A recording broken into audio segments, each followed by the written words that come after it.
Good morning बच्चों। तो आज अपन केमिकल काइनेटिक्स के लेक्चर 4 के बारे में बात करने वाले हैं। अभी तक अपन ने इस चैप्टर के बेसिक्स के बारे में बात कर ली। आज से थोड़ी सी मैथमेटिकल कैलकुलेशन को अपन आगे बढ़ाएंगे, ठीक है। और आज का जो लेक्चर होगा इसमें अपना टॉपिक रहेगा बेटा इंटीग्रेटेड रेट लॉ। इस लेक्चर का अपना टॉपिक रहेगा इंटीग्रेटेड रेट लॉ। मतलब जो अपन रेट लॉ निकालते थे इंस्टेंटेनियस रेट वाला, अब क्या करना है अपने को, उसका इंटीग्रेशन परफॉर्म करना है, ठीक है। और इंटीग्रेशन परफॉर्म करेंगे तो अपने को फिर काफी चीजों पर ध्यान देना पड़ेगा। नए नए फॉर्मूले निकल करके आएंगे, उन फॉर्मूलाज को अपने को यूज में लेना पड़ेगा न्यूमेरिकल सॉल्व करने में। तो देखिए आज इस क्लास में जो टॉपिक्स मेनली अपन कवर करेंगे, अब ये जितने भी ऑर्डर वाली रिएक्शंस है ना, ये सब के सब क्या होगी, इंटीग्रेशन के बाद से निकल करके आएगी। तो अपना जो मेन फोकस यहां पे रहेगा, वो मेन फोकस किस पे रहेगा बेटा, इंटीग्रेटेड रेट लॉ पर रहेगा। और इंटीग्रेटेड रेट लॉ के दो पार्ट अपन आज की क्लास में कवर करने की कोशिश करेंगे, जीरो ऑर्डर रिएक्शन और फर्स्ट ऑर्डर रिएक्शन। देखो ये तो पॉसिबल नहीं है कि फर्स्ट ऑर्डर रिएक्शन अपन एक साथ ही पूरी पढ़ ले, क्योंकि फर्स्ट ऑर्डर रिएक्शन एक्चुअली बेटा सबसे लेंथी टॉपिक होता है, सबसे बड़ा टॉपिक होता है फर्स्ट ऑर्डर रिएक्शन। और फर्स्ट ऑर्डर रिएक्शन के अंदर बहुत सारी चीजों पर अपने को ध्यान भी देना पड़ेगा, इंटीग्रेशन का लेवल भी अलग हो जाएगा थोड़ा सा। तो अपन आज जीरो ऑर्डर और फर्स्ट ऑर्डर का जो बेसिक होता है, फर्स्ट ऑर्डर की एप्लीकेशंस को देखना एक लेक्चर में पॉसिबल नहीं हो पाएगा, ठीक है। तो अपन स्टार्ट करते हैं बेटा जीरो ऑर्डर रिएक्शन के साथ में। अपनी हेडिंग है जीरो ऑर्डर रिएक्शन। देखो कुछ एक टर्मिनोलॉजीज अपने को फॉलो करनी पड़ेगी। वो टर्मिनोलॉजीज क्या है? सबसे पहली बात, आपके पास में जो रिएक्शन है वो रिएक्शन है ए गिव्स बी, या प्रोडक्ट बोल सकते हो। और रेट कांस्टेंट में अज्यूम करके चल रहा हूं क्या, के। टी इक्वल टू 0 पर, मतलब इनिशियल कंसंट्रेशन की अपन बात करें बेटा, तो इनिशियल कंसंट्रेशन को या तो आप स्मॉल ए से रिप्रेजेंट करोगे, या फिर सी ए नॉट से भी रिप्रेजेंट कर सकते हो, आपकी इच्छा पर है। सी ए नॉट भी आप उसको लिख सकते हो, या फिर आप उसको ए भी लिख सकते हो। ये किसके कंसंट्रेशन की बात कर रहा हूं मैं, ए की कंसंट्रेशन की बात कर रहा हूं। इस एरो को अपन थोड़ा सा बड़ा कर लेते हैं ताकि आपको क्लियरली दिख जाएगा कि यहां पर बात हो रही है केवल और केवल किसके बारे में, ए के बारे में, ठीक है। और t इक्वल्स टू टी पर, किसी टाइम इंस्टेंट t पर, अगर इनिशियल कंसंट्रेशन को आपने क्या लिया है बेटा, a लिया है, तो यहां क्या लोगे, a माइनस एक्स। यहां क्या लेना है, a माइनस एक्स। अगर सी ए नॉट लिया है तो क्या लोगे, सी ए। अच्छा यहां a नॉट लिखेंगे इसको, तो यहां पर सिंपली आप a भी बोल सकते हो, या आप चाहो तो इसको AT भी बोल सकते हो। अब आगे चल के क्या होगा बेटा, बहुत सारे बच्चे कंफ्यूज हो जाते हैं। वो मानते हैं कि x और CA एक ही बात है, जबकि x और CA एक बात नहीं है। CA क्या है अपने पास में, CA है रिमेनिंग कंसंट्रेशन। रिमेनिंग कंसंट्रेशन कौन से टाइम पर, टाइम t पर, किसी भी इंस्टेंट पर, ठीक है। जबकि x क्या था, x है आपके पास में डिसोसिएटेड कंसंट्रेशन। ये क्या हो गई, डिसोसिएटेड कंसंट्रेशन हो गई, ठीक है। अब इस जीरो ऑर्डर काइनेटिक्स का एनालिसिस करते हैं अपन, इंटीग्रेटेड रेट लॉ निकालने की कोशिश करते हैं। तो देखिए क्योंकि रिएक्शन का ऑर्डर जीरो है, तो इसका रेट लॉ कुछ ऐसे लिखते, R इक्वल्स टू के ए की पावर 0। ए की पावर 0 का मतलब क्या हो चुका है, 1। यानी जीरो ऑर्डर रिएक्शन के लिए R इक्वल टू क्या, कांस्टेंट। यानी अपन यहां से भी एक बात बोल सकते हैं, जीरो ऑर्डर रिएक्शंस ऐसी होती है जिनकी रेट हमेशा कांस्टेंट रहेगी। जिनकी रेट हमेशा क्या रहेगी, कांस्टेंट रहेगी।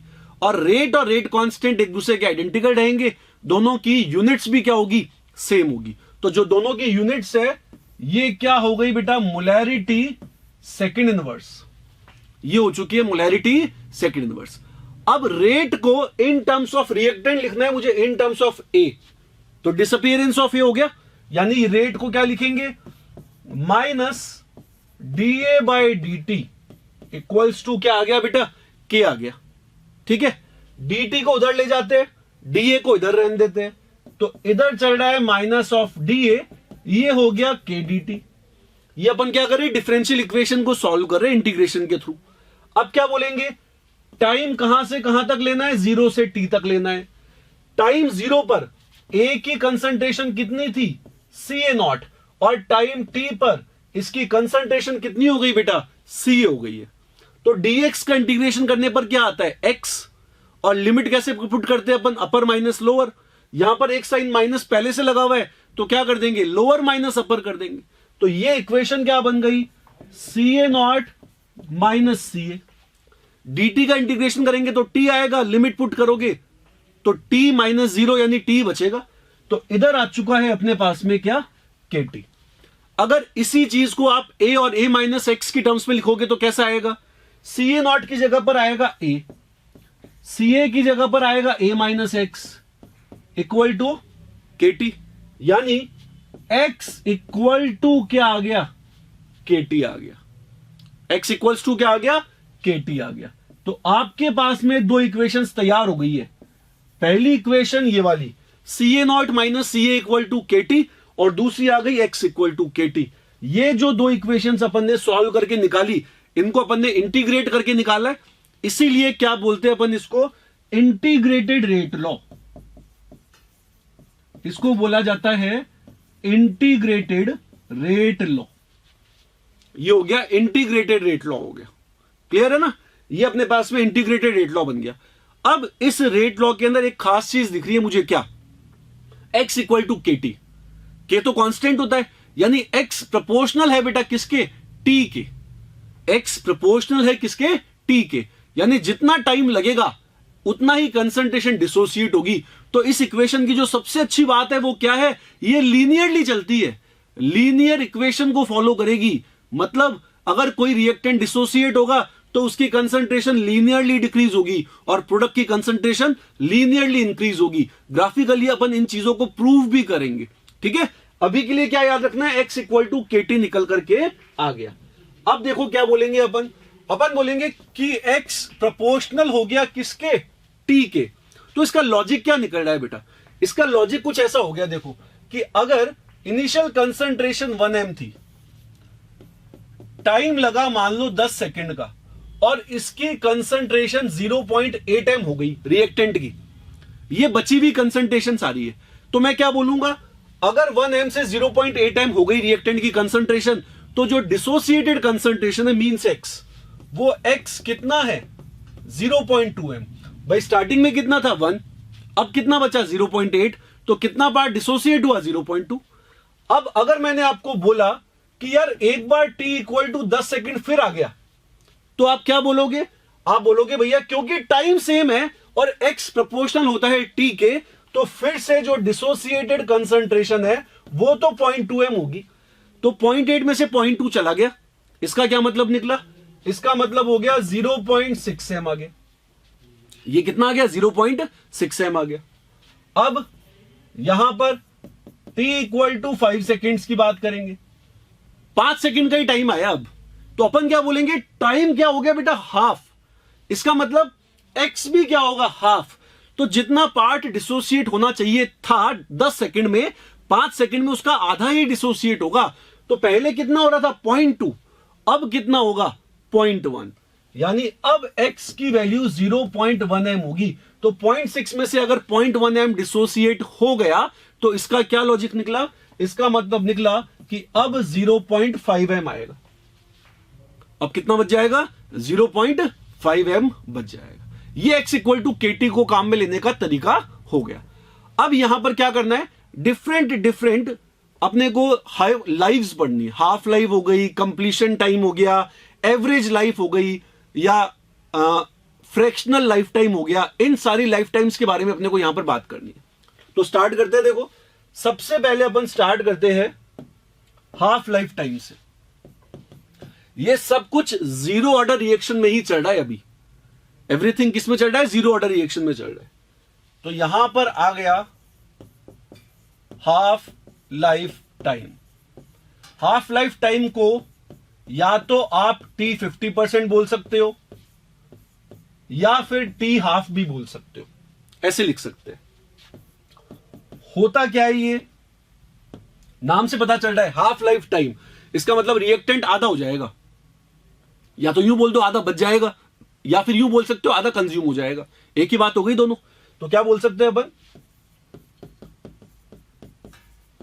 It is the time at which 50% of reactant is consumed और लेफ्ट। ये वो टाइम हो गया जिसमें 50% रिएक्टेंट या तो कंज्यूम हो जाएगा या फिर बच जाएगा। ठीक है, आगे देखते हैं इसका क्या मतलब निकला। इसका मतलब ये निकल गया कि t equal to t half पर, t equal to t half पर कितना कंज्यूम होगा। जो कंज्यूम होता है उसको रिप्रेजेंट करते हैं x से। इनिशियल कितना ले रहे थे a, तो कितना कंज्यूम होगा इनिशियल का आधा, x इक्वल्स टू a/2। या फिर रिमेनिंग कंसंट्रेशन कितनी होगी, इनिशियल कंसंट्रेशन की आधी। रिमेनिंग कंसंट्रेशन क्या हो जाएगी बेटा, इनिशियल कंसंट्रेशन की आधी। एक ही बात है, या तो डिसोसिएटेड ले लो या फिर रिमेनिंग ले लो, दोनों सेम रहेगी यहां पर। तो अब इंटीग्रेटेड रेट लॉ काम में लेते हैं अपन बोलेंगे सिंस x इक्वल टू क्या होता है, kT होता है। इंटीग्रेटेड रेट लॉ है किसका, जीरो ऑर्डर रिएक्शन का, जो अपने को काम में लेना है। अगर t को रिप्लेस कर देंगे t हाफ से, तो x रिप्लेस हो जाएगा किससे, a/2 से। ये पढ़ा अपन ने, t equal to t half पर x की वैल्यू क्या हो जाती है, a/2 हो जाती है। ठीक है, तो ये आ गया। यहां से टी हाफ की वैल्यू क्या आ गई, यहां से टी हाफ की वैल्यू क्या आ गई भाई, टी हाफ आ गया a/2k, a/2k। ये हाफ लाइफ टाइम का फॉर्मूला आ गया। कौन सी रिएक्शन के लिए, जीरो ऑर्डर के लिए। इनको जनरलाइज मत कर देना कि यार हाफ लाइफ टाइम का फॉर्मूला यही होगा चाहे ऑर्डर कुछ भी हो जाए। ये जो अपन पूरा का पूरा डेरिवेशन कर रहे हैं ना, ये केवल और केवल किसके लिए चल रहा है, अभी जीरो ऑर्डर रिएक्शन के लिए चल रहा है। इसका फर्स्ट ऑर्डर रिएक्शन के साथ में अभी तक फिलहाल कोई लिंक नहीं है। अब इसमें एक चीज पता चल रही है अपने को कि 2k तो कांस्टेंट है, यानी जीरो ऑर्डर रिएक्शन के अंदर जो इनिशियल कंसंट्रेशन होती है उसके प्रोपोर्शनल होती है कौन, हाफ लाइफ। बहुत इंपॉर्टेंट है, न्यूमेरिकल्स को सॉल्व करने में भी काम में आएगी, प्लस बेटा स्टेटमेंट्स लिखे हुए मिलेंगे आपको। मैंने आपको बताया था कि क्वेश्चन को सॉल्व करने के लिए जो सबसे पहली रिक्वायरमेंट होती है वो होती है कि आपको ऑर्डर पता होना चाहिए, आपको ऑर्डर पता होना चाहिए। तो आपको ऑर्डर कब पता चलेगा, आपको ऑर्डर तब पता चलेगा जब आप क्या करोगे, उसके मेथड्स को दिमाग में रखोगे। जैसे मैंने आपको बोल दिया, एक रिएक्शन है जिसके लिए रेट और रेट कांस्टेंट बराबर होते हैं। अब रेट और रेट कांस्टेंट बराबर होते हैं, ये बोलते ही दिमाग में आ जाना चाहिए यार R इक्वल टू K होता है। इसका मतलब क्या हो गया, जीरो ऑर्डर रिएक्शन है। या एक रिएक्शन है जिसमें डिसोसिएटेड कंसंट्रेशन हमेशा टाइम के प्रोपोर्शनल होती है, तो x प्रोपोर्शनल टू t आ गया, यानी ये जीरो ऑर्डर है। और एक तरीका क्या, एक रिएक्शन है जिसकी हाफ लाइफ इनिशियल कंसंट्रेशन के हमेशा प्रोपोर्शनल होती है, यानी t हाफ प्रोपोर्शनल होता है किसके, a के। तो अगर t हाफ प्रोपोर्शनल आ गया a के, इसका क्या लॉजिक निकला, कौन से ऑर्डर की बात हो रही है बेटा, जीरो ऑर्डर की बात हो रही है। किसकी बात हो रही है, जीरो ऑर्डर की बात हो रही है। ठीक है, ये तो आ गई हाफ लाइफ टाइम, पहला देख लिया अपन ने। आगे देखते हैं बेटा अपन, सेकंड आता है फिर अपने पास में कंप्लीशन टाइम। सेकंड आ गया कंप्लीशन टाइम। कंप्लीशन टाइम का मतलब होता है t 100%। कंप्लीशन टाइम का मतलब क्या हो गया, t 100%, यानी ये वो टाइम हो गया जब रिएक्टेंट खत्म हो जाएगा। ठीक है, तो क्या बोलेंगे अपन बोलेंगे यहां पर इसकी डेफिनेशन के अंदर,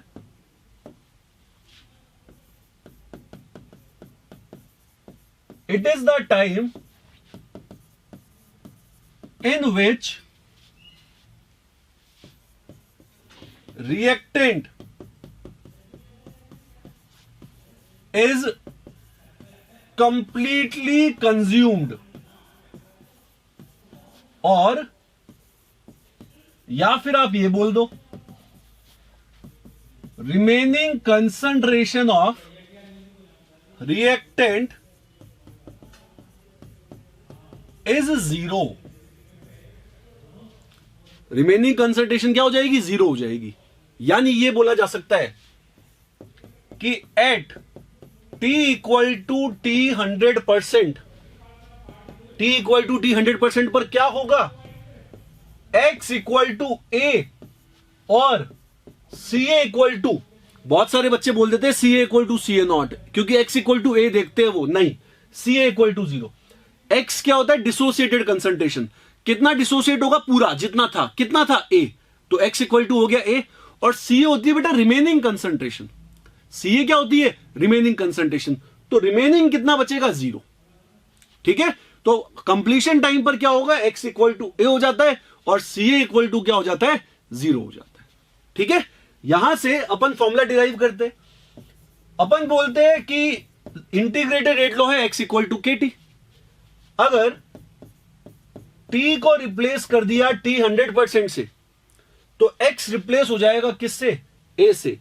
यानी टी 100% की वैल्यू, टी 100% की वैल्यू कितनी आ गई? ए बाय के। अब सोचो एक बार, टी हाफ कितना था? ए बाय 2 के। और कंप्लीशन टाइम कितना आया? ए बाय के, यानी उसका ट्वाइस। यानी ये इक्वल हो गया किसके? 2t हाफ के। ऐसा केवल और केवल किस में होता है? जीरो ऑर्डर रिएक्शन में, और किसी भी रिएक्शन में नहीं होगा ऐसा। बात समझ गए ना? ऐसा और किसी भी रिएक्शन में नहीं होगा, पक्का है बेटा। तो टी हाफ आ गया ए बाय के, सॉरी टी 100% आ गया ए बाय के, यानी twice of half life time. किस में होता है? जीरो ऑर्डर में। तो यहां से एक और स्टेटमेंट बन जाता है कि एक रिएक्शन के अंदर कंप्लीशन टाइम उसके हाफ लाइफ टाइम का डबल है। तो वो कौन सी रिएक्शन हो गई बेटा? जीरो ऑर्डर रिएक्शन हो गई। वो कौन सी रिएक्शन है? Zero order. और किसी भी रिएक्शन के अंदर ऐसा नहीं होगा, पक्का है। ठीक है, तो ये फॉर्मूला भी अपने पास में बन गया इंपॉर्टेंट। अपन ने क्या देखा अभी तक? इंटीग्रेटेड रेट लॉ होता है x equals to k t, या फिर C A naught minus C A equal to k t, जो आप लिखना चाहो, जो आपकी इच्छा है। ठीक है, हाफ लाइफ टाइम क्या होता है? ए बाय 2 के। और कंप्लीशन टाइम कितना होता है? ए बाय के, यानी 2t हाफ हो जाता है। ठीक, अब देखो आगे देखते हैं अपन। नेक्स्ट निकल करके आता है मेरे पास में थर्ड। ये थर्ड वाला जस्ट एक समझने के लिए अपन ने बनाया हुआ है, मतलब ये स्टैंडर्ड नहीं है, ये वैसे ही अपन ने बना दिया ताकि क्वेश्चन को सॉल्व करने में थोड़ा सा इजी हो जाएगा काम। ये होता है बेटा फ्रैक्शनल लाइफ टाइम। ये आ गया फ्रैक्शनल लाइफ टाइम। अब ये फ्रैक्शनल लाइफ टाइम क्या होता है? रिप्रेजेंट किया जाता है इसको T1/n से। ये हो गया T1/n। डेफिनेशन देख लो इसको कैसे बनाया गया है। ये होता है अपने पास में, it is the time in which 1/nth part of reactant is consumed. Reactant का 1/nth पार्ट क्या होगा?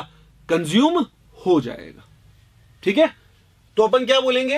अपन बोलेंगे कि at t equal to T1/n consumed concentration कितनी होगी? 1/n होगी। किसकी? इनिशियल कंसंट्रेशन की। ठीक है, या फिर ढंग से देखना, सीए क्या होगा? सीए क्या है? रिमेनिंग। रिमेनिंग कैसे निकालूंगा? इनिशियल में से कितना गया? इनिशियल कितना था बेटा? CA not. उसमें से कितना जाएगा? उसका 1/nth पार्ट। बहुत सारे बच्चे यहां पर भी गलती कर देते हैं देखने में कि यार सीए क्या होना चाहिए था, क्योंकि वो अपनी आदत है, मतलब पता नहीं क्यों अपना माइंड ऐसे ट्रेन हो जाता है कि अपन एक्स को और सीए को बराबर मानने लग जाते हैं, जबकि होता नहीं है। एक्स क्या है? 1/n ऑफ ए, जबकि सीए क्या है? CA naught minus CA naught by n. कहां से आया ये? सीए क्या होता है? रिमेनिंग, और एक्स होता है डिसोसिएटेड। कितना डिसोसिएट होगा? इनिशियल का 1/n। कितना डिसोसिएट होगा? इनिशियल का 1/n। और रिमेनिंग कितना बचेगा? इनिशियल में से कितना डिसोसिएट हुआ उसको सब्ट्रैक्ट करोगे, तब जाकर के तुमको क्या मिलेगा? रिमेनिंग मिलेगा। अब देखो इस फॉर्मूले को यूटिलाइज कैसे करना है ये समझ लेते हैं अपन। मैंने आपको बोला कि इंटीग्रेटेड रेट लॉ था x equals to k T. ठीक है, तो अगर मैंने बोल दिया T1/n, तो x की जगह पर क्या आ जाएगा? A/n आ जाएगा। x की जगह पर क्या आ जाएगा? A/n आ जाएगा। यानी T1/n का फॉर्मूला क्या बन गया है? A/n के। T1/n का फॉर्मूला क्या बन गया? A/n के। ये फॉर्मूला बन गया। अब इस फॉर्मूले का यूज क्या है, कैसे करेंगे? मैंने आपको बोल दिया कि भैया टी 50% निकालो, तो टी 50 का मतलब क्या हो गया, टी हाफ, यानी एन कितना हो गया 2, टी 50 का मतलब हो गया टी हाफ, तो फॉर्मूला क्या बन गया, a/2 के बन गया। देखो सही है। ऐसे मैंने आपको बोला टी 75% निकालो तुम, तो बेटा टी 75 का मतलब क्या हो गया, सोचो, टी 75 का मतलब टी 3/4, तो 1/n की वैल्यू कितनी है, 1/n की वैल्यू 3/4, 1/n की वैल्यू क्या है 3/4, और ये जो फॉर्मूला है इसको 1/n ऑफ a/k बोल सकते थे, यानी ये क्या बन गया 3/4 ऑफ a/k, ये तो हाफ ऑफ a/k हो गया था, ये 3/4 ऑफ a/k हो गया। अच्छा मान लो मैंने बोल दिया यार तुम तो टी 80% निकाल करके बताओ, तो 80% को फ्रैक्शन में कैसे बोलूं मैं, 80% को फ्रैक्शन में सोचना, क्या इसको टी 4/5 बोल सकते हैं, क्या बोल सकते हैं इसको टी 4/5, तो ये कितना हो गया 4/5 टाइम्स ऑफ क्या a/k। ठीक है, ये अपन ने इंटीग्रेटेड रेट लॉ निकाल लिया, किस पर बेस्ड, जीरो ऑर्डर रिएक्शन पर बेस्ड, फॉर्मूले भी देख लिए, सारा काम देख लिया, लेकिन मेन चीज आती है कि इस पर न्यूमेरिकल सॉल्व करना अपने को आता है या नहीं आता। तो कौन कौन से क्वेश्चंस बन सकते हैं, उन क्वेश्चंस के बारे में यहां पर बात करते हैं। सबसे पहला क्वेश्चन जो अपन बनाते हैं यहां पर, वो बनाते हैं बेटा ग्राफ से related. Question number 1, for reaction A gives product, bracket में लिख दिया n इक्वल टू 0, मतलब क्या, zero order reaction. Draw following curves, draw following curves, अपने को जो कर्व मैं बना रहा हूं वो कर्व आपको प्लॉट करने की कोशिश करनी है। यहां ले लिया y एक्सिस, यहां ले लिया x एक्सिस, ठीक है। फर्स्ट आपको दे दिया r का t के साथ में, सेकंड आपको दे दिया x का t के साथ में, थर्ड दे दिया ca का t के साथ में, और फोर्थ दे दिया t हाफ का a के साथ में। ये जो ग्राफ अपन ने लिखे, इन ग्राफ में से मोस्ट इंपॉर्टेंट होता है CA वर्सेस T। ये इसलिए इंपॉर्टेंट है क्योंकि आगे चल के ग्राफिकल मेथड में काम में आएगा, CA वर्सेस T वाला आगे चल के ग्राफिकल मेथड में काम में आएगा ये, ठीक है। देखो CA वर्सेस T वाला, ये सारे ग्राफ अपने को प्लॉट करने, कोई सा भी ग्राफ आप तभी प्लॉट कर सकते हो जब आपको उसकी इक्वेशन के बारे में आइडिया हो। अगर इक्वेशन का ही आइडिया नहीं है तो आप ग्राफ प्लॉट नहीं कर सकते, ठीक है। तो अब आपका काम क्या है कि आपको इक्वेशन याद होनी चाहिए सबकी, जो जो वेरिएबल्स यहां पर काम में लिए ना उनकी इक्वेशन आपको याद होनी चाहिए। अगर याद नहीं है तो जो अपन ने पहले लिखा है उसके बेसिस पर आप देख करके कर लेना, लेकिन आपको इन सब की इक्वेशंस को याद रखना पड़ेगा, ठीक है। तो देखो फर्स्ट वाला ग्राफ यहां पर अपन प्लॉट करते हैं। फर्स्ट वाला ग्राफ किस किस का है, R वर्सेस T। R का मतलब क्या होता है बेटा, रेट। R का मतलब क्या होता है, रेट। रिएक्शन कौन सी है, zero order. Zero order reaction के लिए R इक्वल टू क्या होता है, K। जीरो ऑर्डर रिएक्शन के लिए R इक्वल टू क्या होता है, K। रेट इक्वल होता है किसके, रेट कांस्टेंट के इक्वल हो जाता है, ठीक है। तो ग्राफ कैसे प्लॉट करेंगे, ग्राफ ऐसे प्लॉट करेंगे, इधर आ गया R, इधर आ गया T। अब मुझे क्या पता है, रेट तो कांस्टेंट रहने वाली है भाई इसकी, तो ये हो गई कांस्टेंट रेट, ये आ गई कांस्टेंट रेट आ गई। रेट क्या है इसकी, कांस्टेंट है। पहला ग्राफ प्लॉट हो गया, बहुत सिंपल सा था। देखो second graph, x versus t। तो x और t के बीच में कोई रिलेशन है क्या, है। जीरो ऑर्डर रिएक्शन के अंदर कौन सा, x इक्वल टू kt। क्या दिख रहा है, x प्रोपोर्शनल टू t। क्या ये बेटा y इक्वल टू mx हो गया क्या, straight line passing through origin. ये जो इक्वेशन है ये क्या हो गई, y equal to mx, straight line passing through origin, ठीक है। तो क्या बोलेंगे अपन, यहां ले लिया x, यहां ले लिया t, ये आ गया straight line passing through origin. Slope पूछ ले अगर, वैसे तो पूछता नहीं है, पूछ ले फिर भी, तो स्लोप किसके बराबर हो गया, k के बराबर हो जाएगा। दो ग्राफ तो हो गए। थर्ड ग्राफ की बात करते हैं, सी ए वर्सेस टी, जो मैंने बताया मोस्ट इंपॉर्टेंट है और आपको याद भी होना चाहिए। तो सी ए वर्सेस टी के बारे में बात कर लेते। इक्वेशन, अपन थर्ड वाले ग्राफ की बात कर रहे हैं बेटा। इक्वेशन थी C A naught minus C A equal to k t, ये इक्वेशन थी। C A naught minus C A equal to क्या, के टी, ये इक्वेशन आ गई। अब इस इक्वेशन का क्या करेंगे, इस इक्वेशन के हिसाब से सी ए का टी के साथ में करना है, माइनस सी ए का नहीं, सी ए का करना है। तो देखो साइन चेंज कर करा करके इसको ऐसे लिख दूं क्या, C A equal to minus के T plus C A naught. सोचो देखो ये बन जाएगा क्या, यही बनेगा ना, C A equal to minus के T plus C A naught. अब ये कौन से एक्सिस पे ले रहा हूं मैं, y पर, और t किस पे ले रहा हूं, x पर। तो y equal to M x plus c वाला हो गया, जिसका स्लोप क्या है, माइनस के, यानी नेगेटिव स्लोप वाला हो गया ना। ये कैसा हो गया, नेगेटिव स्लोप वाला। तो क्या लिख दे इसको, ग्राफ, इधर लेंगे सी ए, इधर लेंगे t, ये आ गया इसका ग्राफ। ठीक है, इसका स्लोप कितना, माइनस के, और इसका इंटरसेप्ट अगर पूछ लिया जाए तो ये इसका इंटरसेप्ट है।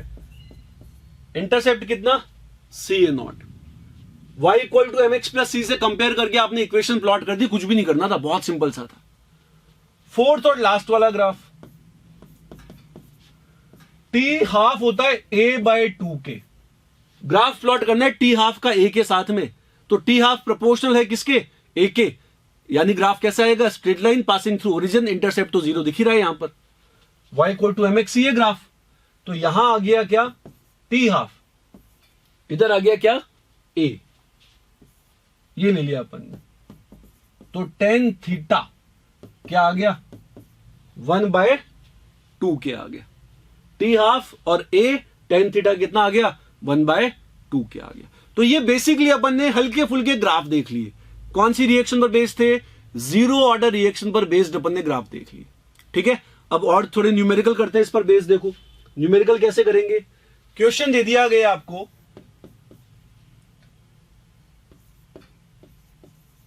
ए reaction, A gives product, in a reaction कर लेते हैं इसको अपन,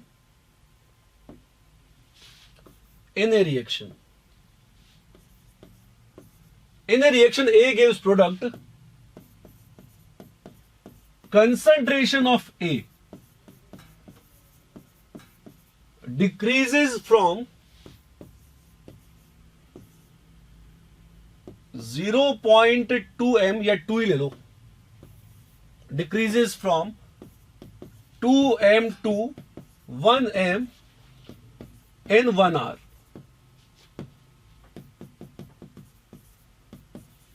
Find the time in which concentration of A will become 0.25 m from 0.5 m. ये क्वेश्चन बेटा जेई 2011 में आया हुआ है, जेई 2010 में आया हुआ है, ये वाला क्वेश्चन मेन के अंदर, जो जेई मेन होता था पहले AIIII होता था, उसके अंदर क्वेश्चन आया हुआ है, ये वाला 2010 वाले पेपर के अंदर आया हुआ है। बहुत सिंपल सा क्वेश्चन है, बस आपको क्या याद रखना है, इसमें जीरो ऑर्डर रिएक्शन है। ये reaction is of zero order, question में बोला गया था, तो जीरो ऑर्डर रिएक्शन है। बहुत सारे बच्चे क्या करते हैं, जब वो पूरा काइनेटिक्स पढ़ लेते हैं ना, तो वो ये मान के चलते हैं कि यार हाफ होने में सेम टाइम लगता है। मतलब बच्चे क्या करते हैं, बच्चे बोलते हैं कि सर 2 से 1 होगा, 2 से 1 उसमें 1 घंटा लगा, मतलब 2 से 1 होना का मतलब क्या है, आधा। 0.5 से 0.25 होना, ये भी क्या होता है, आधा होना। तो बच्चे बोलते हैं सर आंसर 1 आवर आ जाएगा। वो ऑर्डर पर फोकस नहीं करते। हर क्वेश्चन में आप बिना न्यूमेरिकल के उस क्वेश्चन को सॉल्व नहीं करोगे, मतलब कैलकुलेशन करके ही आप तो सॉल्व करोगे, सीधे मत लिखना कभी भी। सीधे लिखोगे तो गलती हो जाएगी बेटा, ठीक है। अब देखो उसको कैसे सॉल्व करें अपन, इसका सॉल्यूशन देखते हैं बेटा। सॉल्यूशन बहुत सिंपल सा है, बस थोड़ा सा दिमाग लगाना है अपने को, है ना। सॉल्यूशन क्या है, देखो जीरो ऑर्डर रिएक्शन की इक्वेशन क्या होती है, C A naught minus C A equal to क्या होता है, के टी। ये इंटीग्रेटेड रेट लॉ होता है ना। मैं क्या कर रहा हूं, इसकी दो इक्वेशंस बना रहा हूं। दो इक्वेशंस क्या क्या बन जाएगी, पहले इनिशियल कितना था 2, रिमेनिंग कितना 1, कितने टाइम में 1 आवर में। अब एग्जैक्टली इसको तो बना दो इक्वेशन नंबर 1, और जो ये वाला डेटा था इसको इक्वेशन नंबर 2 में पुट कर दो। तो क्या आ जाएगा 0.50 माइनस 0.25, ये आ गया k into T. Equation number 2 1/2 कर देते, क्या करेंगे 1 डिवाइडेड बाय 2, 1 डिवाइडेड बाय 2 करेंगे तो इधर क्या आएगा 1/0.25, और इधर क्या आ गया 1/t। तो वैल्यू ऑफ t कितनी हो गई 0.25 आवर्स। 0.25 आवर्स का मतलब मिनट्स में अगर कन्वर्ट करना चाहो तो कितना हो जाएगा 15 मिनट्स, ये निकल करके आ जाएगा बेटा। ठीक है, तो आंसर कितना हो गया 15 मिनट्स। जो बच्चे काइनेटिक्स को ढंग से समझ लेते हैं ना, वो इस क्वेश्चन को बिना पेन चलाए सॉल्व कर सकते थे। कैसे करते बेटा, उनको ये पता है कि 2 से 1 होना मतलब क्या है, हाफ होना। 2 से 1 होना क्या है, हाफ होना। और 0.5 से 0.25 होना भी क्या है, हाफ होना। तो दोनों सिचुएशन में कंसंट्रेशन क्या हो रही है, हाफ हो रही है। तो वो इसी क्वेश्चन को करते हैं मेथड 2 से सॉल्व। और मेथड 2 के हिसाब से वो क्या बोलते कि जीरो ऑर्डर रिएक्शन के अंदर half life time initial concentration के प्रोपोर्शनल हो रही है, इनिशियल कंसंट्रेशन के प्रोपोर्शनल है। तो अगर इनिशियल कंसंट्रेशन 2 से 0.5 हो गई मतलब क्या 1/4 हो गई। अगर इनिशियल कंसंट्रेशन 2 से 0.5 हो गई मतलब कितनी हो गई 1/4 हो गई। तो इससे क्या मतलब निकल रहा है, इससे मतलब निकल रहा है कि हाफ लाइफ टाइम भी क्या होगा 1/4 हो जाएगा। पहले कितना टाइम लग रहा था 1 आवर, तो अब कितना लगेगा 1/4 आवर, और 1/4 आवर का मतलब कितना हो जाता है 15 मिनट्स हो जाता है। क्लियर है। नेक्स्ट क्वेश्चन पर जाते हैं बेटा अपन। अगला क्वेश्चन लेते हैं, देखो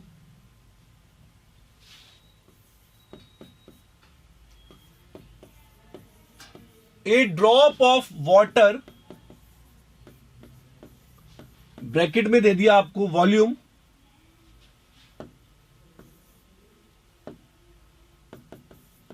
0.05 ml contains 3 into 10 to the power minus 6 moles of H plus. If rate constant for disappearance of H plus is 10 to the power 7 molarity second inverse, then find time required for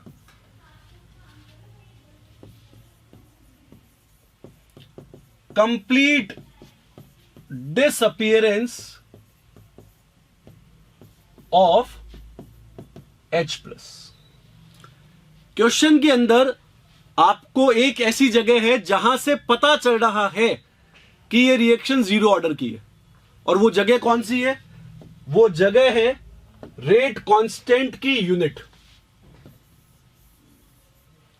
इसको देख करके पता चल रहा है कि ये reaction zero order की है। ठीक है, अगली बात बेटा, ये क्या बोल रहा है, time required for complete disappearance, मतलब H प्लस खत्म ही हो जाना चाहिए पूरा, यानी रिएक्टेंट पूरा खत्म।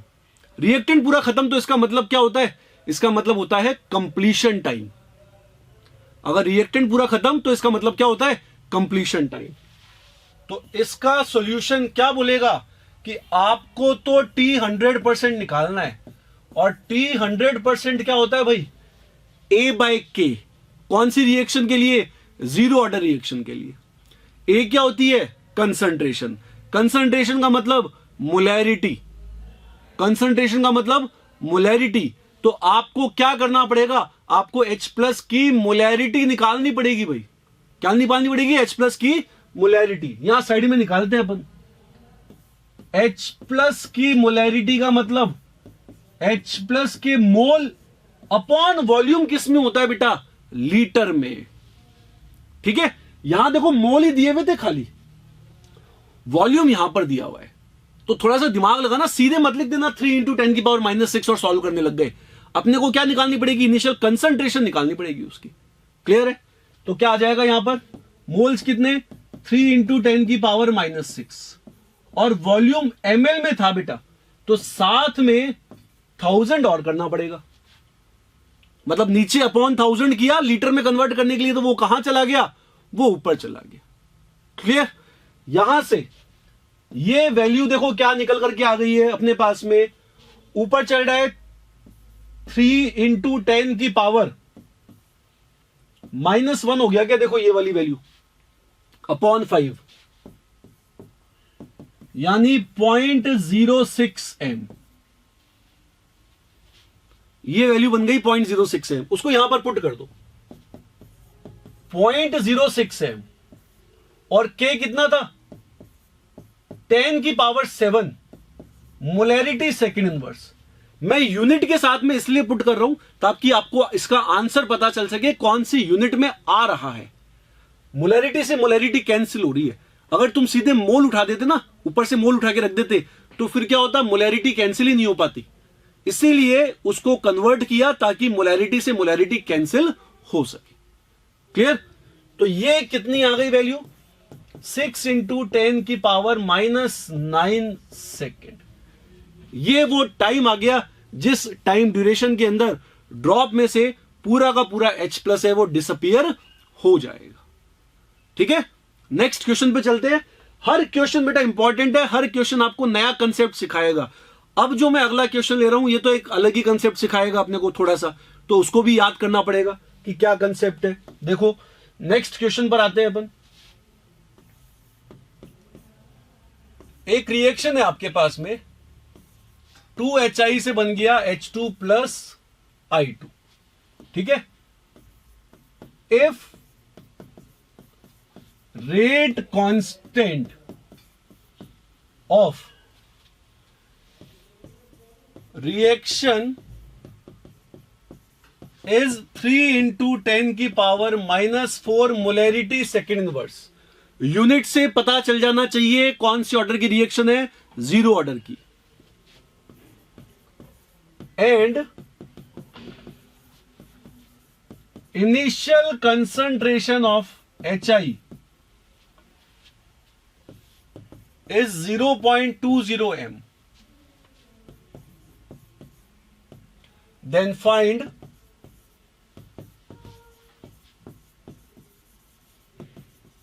time required for 75% dissociation of HI। Question पर इंपॉर्टेंट मार्क कर लेना। देखो पहले अपन इस क्वेश्चन को गलत तरीके से सॉल्व करते हैं।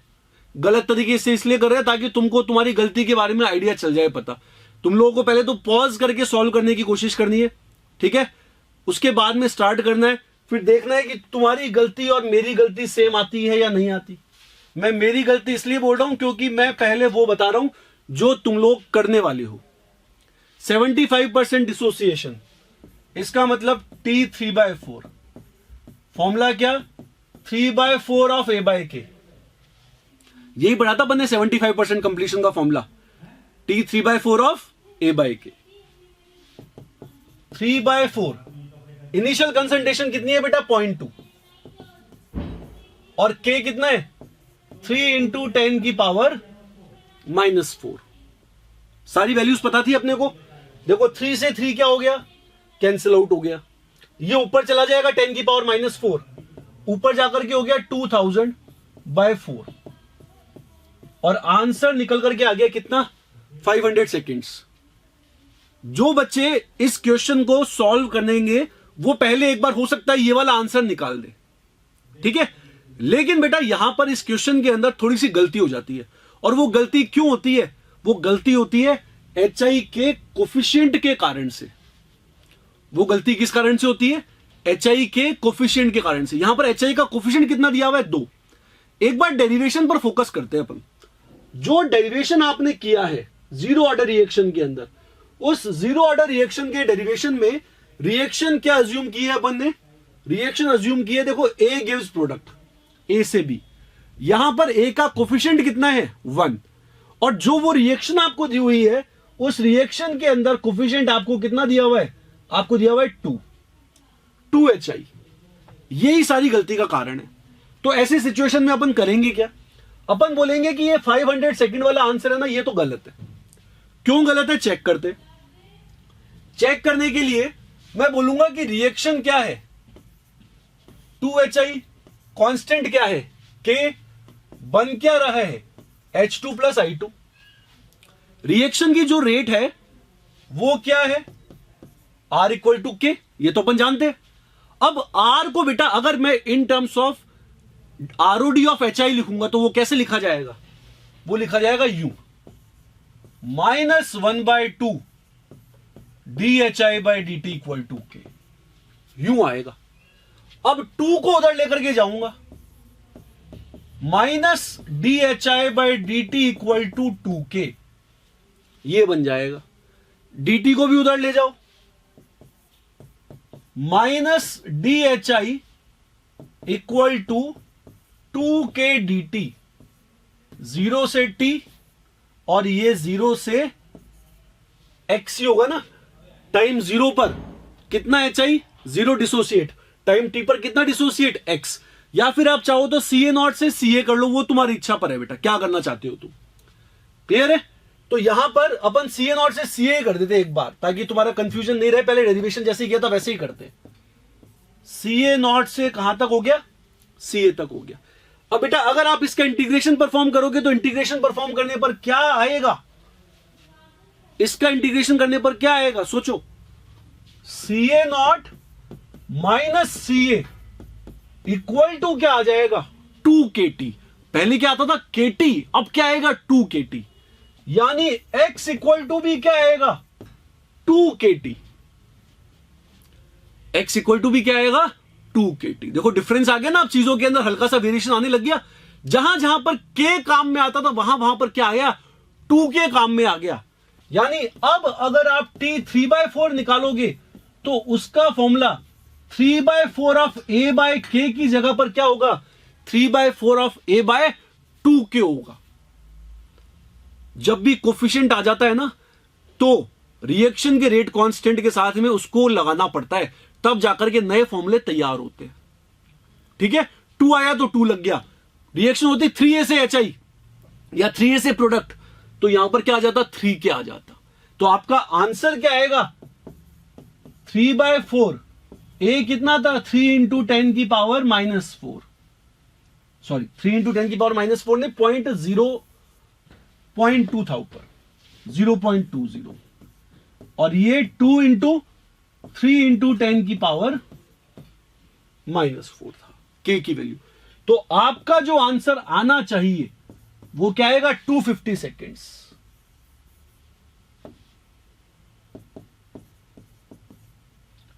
आंसर आएगा 250 seconds.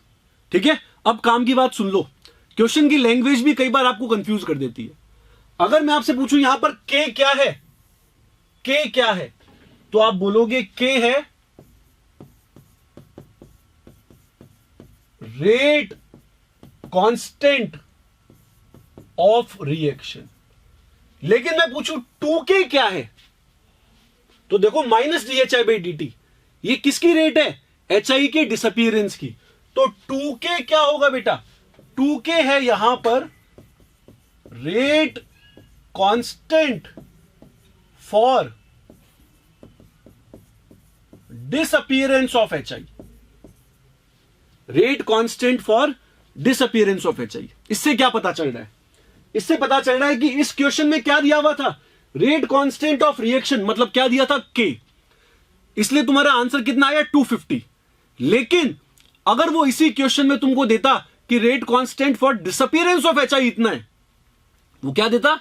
Rate constant for disappearance of HI इतना है, मतलब वो 2K दे देता, तो फिर तुम्हारा आंसर कितना आता? 500 निकल करके आ जाता। ये डिफरेंस होता है बेटा दोनों बातों के अंदर। अभी अपना आंसर क्या आएगा 250, क्योंकि उसने वैल्यू किसकी दी है, के की।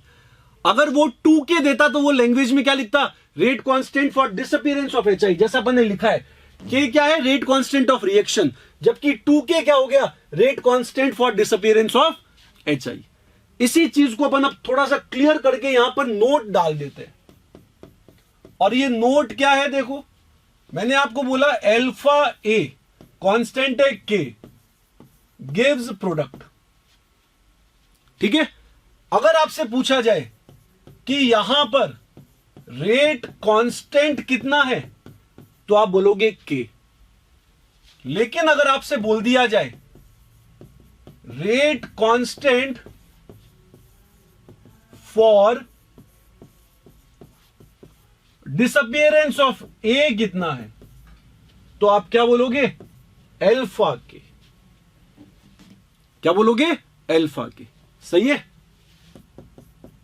If reaction order is 0 then formula क्या, x equal to k t होता है। अब क्या होगा, alpha k t, t half a by 2k होता है। अब क्या होगा, k की जगह पर अल्फा के हो जाएगा। t 100% a बाई k होता है, k की जगह पर क्या हो जाएगा, अल्फा के हो जाएगा। ये डिफरेंस आ जाता है जब रिएक्टेंट के साथ में कोई कोफिशिएंट लगा दिया जाता है तो। ठीक है, तो ये अपन ने देख लिया बेटा क्या, zero order kinetics.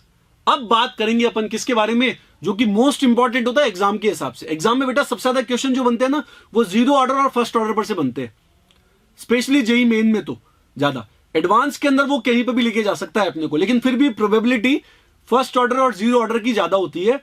JEE advance के हिसाब से भी प्रोबेबिलिटी ज्यादा होती है, ये नहीं बोल सकते, लेकिन सेकंड ऑर्डर या उसके ऊपर वाले ऑर्डर की नहीं आएगी। ठीक है, जेई मेन में तो ज्यादातर क्वेश्चन आते हैं वो जीरो ऑर्डर फर्स्ट ऑर्डर पर से आते हैं। तो जीरो ऑर्डर अपन ने देख लिया। अगर जीरो ऑर्डर अपने को क्लियर हो गया तो फर्स्ट ऑर्डर में अपने को ऐसा कोई बड़ी प्रॉब्लम नहीं आने वाली। ठीक है, तो अब बात करेंगे अपन फर्स्ट ऑर्डर काइनेटिक्स के बारे में। तो देखिए बेटा, अपन फर्स्ट ऑर्डर काइनेटिक्स के बारे में बात करते हैं। रिएक्शन ये एज्यूम कर लिया अपन ने, ए गिव्स प्रोडक्ट और रेट कांस्टेंट दिया हुआ है इसका कितना, के। तो इस रिएक्शन के लिए रेट लॉ क्या आ जाएगा, R equals to K into ए, यही आएगा। यहां पर R को लिखा जा सकता है क्या, minus d a by d t और के इंटू ए आ जाएगा। ए को नीचे ले जाते हैं, डी टी को उधर ले जाएंगे, तो क्या आ जाएगा यहां पर, minus d a by a equals to k d t. Correct है। डीए के साथ में ए को क्यों लेकर के आ गई, ये वेरिएबल सेपरेशन मेथड होता है डिफरेंशियल इक्वेशन को सॉल्व करने वाला। जिसका भी डिफरेंशियल है उसके साथ में वो टर्म आनी चाहिए। तो डी के साथ में क्या आना चाहिए था, ए आना चाहिए था। इसको इंटीग्रेट करेंगे अपन 0 से लेकर के टी तक, इसको इंटीग्रेट करेंगे CA नॉट से लेकर के CA तक। ठीक है, अब बेटा dx अपॉन एक्स का जब आप इंटीग्रेशन करते हो तो आपको क्या मिलता है, ln x मिलता है। तो यहां से क्या मिल गया, ln, क्या मिल गया, ln ऑफ a, और लिमिट पुट कर दी मैंने कहां से कहां तक, CA नॉट से लेकर के CA तक, ये लिमिट पुट कर दी। ये जो माइनस साइन था इसको मैं उधर ले जाता हूं, तो ये क्या आ गया, माइनस ऑफ KT। ये क्या आ गया, माइनस ऑफ KT। अब देखो लिमिट पुट करेंगे तो अपने को क्या मिलेगा, ln CA by CA not equals to minus of KT।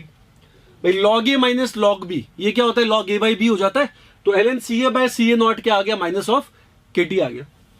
यहां से आप देखो, अगर मैं ln को हटा देता हूं, अगर मैंने ln को हटा दिया तो ln को हटाने का मतलब क्या होता है, एक्सपोनेंशियल लेना। यहां से ln हटेगा, एंटी लॉग लूंगा तो ये सारा का सारा टर्म कहां चला जाएगा, e की पावर में।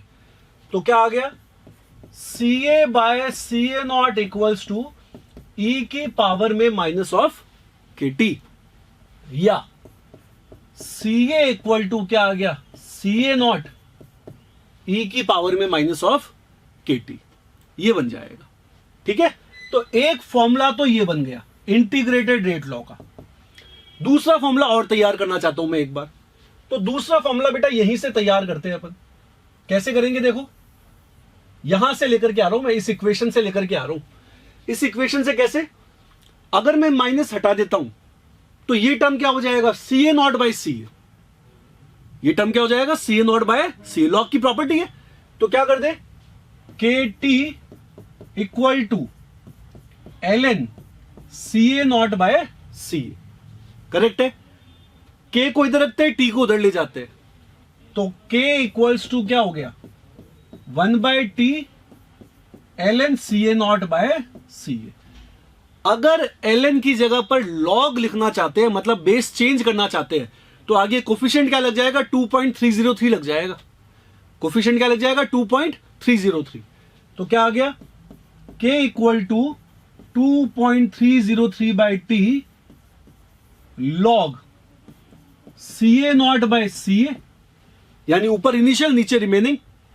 या फिर आप चाहो तो इसको यूं लिख सकते हो, k equal to 2.303/t log a upon a minus x. तो ये दो फॉर्मूले बन गए इंटीग्रेटेड रेट लॉ के। एक तो C A equal to C A naught e की पावर माइनस के टी बन जाएगा, और एक क्या आ गया, k equal to 2.303/t log a upon a minus X. ठीक है, दोनों ही फॉर्म अपने को याद में रखने पड़ेंगे फर्स्ट ऑर्डर काइनेटिक्स के इंटीग्रेटेड रेट लॉ के लिए। अब ये जो अपन ने पढ़ा, इसके बेसिस पर भी अपन वापस से क्या निकालेंगे, fractional life time, half life time etcetera अपन निकालने की कोशिश करते हैं बेटा। ठीक है, तो देखो नेक्स्ट आ जाता है फिर अपने पास में, सबसे पहले कैलकुलेट करेंगे अपन तो वही half life time. Half life time important है, देखो हाफ लाइफ टाइम बहुत ज्यादा फर्स्ट ऑर्डर काइनेटिक्स का। रिप्रेजेंट किससे कर रहे थे, टी हाफ से अपन रिप्रेजेंट कर रहे थे इसको। ठीक है, डेफिनेशन ऑलरेडी लिख चुके हैं अपन। तो t equal to t half पर एक्स कितना हो जाता है, a/2 हो जाता है। फॉर्मूला अपने पास में क्या था, k equal to 1/t ln a upon a minus x. मैंने वो 2.303 हटा दिया, तो log की जगह पर क्या लिख दिया, ln लिख दिया। यहां पर t को तो ले जाओ उधर, तो वो क्या बन गया, t हाफ equals to 1/k ln a upon a minus x की जगह पर क्या हो जाएगा बेटा, a/2। तो a अपॉन a/2 का मतलब क्या आ गया, ln2। यानी हाफ लाइफ टाइम क्या बन गया, ln2/k, और ln2 इसकी वैल्यू होती है 0.693/k। ये आ गया, ये हाफ लाइफ टाइम का फॉर्मूला निकल करके आ गया। और इस फॉर्मूले में जो सबसे इंपॉर्टेंट चीज है वो क्या है, वो ये है कि T half of first order reaction is independent of A. Initial concentration पर डिपेंड नहीं कर रही है, ये सबसे इंपॉर्टेंट चीज है। जीरो ऑर्डर रिएक्शन में क्या होता था, टी हाफ प्रोपोर्शनल होता था ए के, लेकिन यहां पर क्या आ रहा है बेटा, टी हाफ इंडिपेंडेंट आ रहा है ए के। यानी अगर मैंने बोला कंसंट्रेशन 2 से 1 होने में 1 घंटा लग रहा है, तो कंसंट्रेशन 100 से 50 होने में भी 1 घंटा लग रहा होगा। कंसंट्रेशन 1000 से 500 होने में भी 1 घंटा लग रहा होगा। अगर कंसंट्रेशन आधी हो रही है तो लगने वाला टाइम क्या होगा, सेम होगा। बात समझ गए ना, इसीलिए बहुत इंपॉर्टेंट हो जाता है, क्योंकि इसकी जो हाफ लाइफ टाइम है वो इनिशियल कंसंट्रेशन पर डिपेंड ही नहीं कर रही है बेटा। ठीक है, लॉजिक क्लियर। तो ये अपने पास में फॉर्मूला मिल गया किसका, टी हाफ का। अब इस टी हाफ के फॉर्मूले को अपने को काम में लेना है और एक दो कंसेप्ट समझने हैं।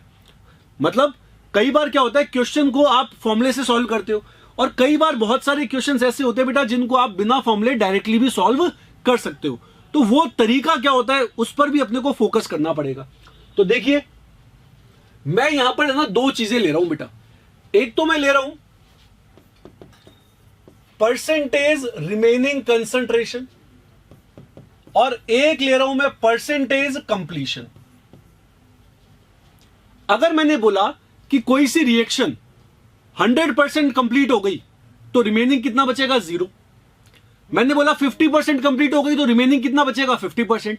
यानी एक चीज क्लियर है कि इन दोनों का सम यानी परसेंटेज रिमेनिंग कंसंट्रेशन और परसेंटेज कंप्लीशन, इन दोनों का जो सम है वो हमेशा कितना रहेगा बेटा 100 रहेगा, ये पक्का है।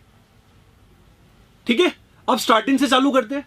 बिल्कुल स्टार्टिंग में रिमेनिंग कंसंट्रेशन आपके पास में कितनी होगी बेटा 100%, और ये कितना होगा 0%।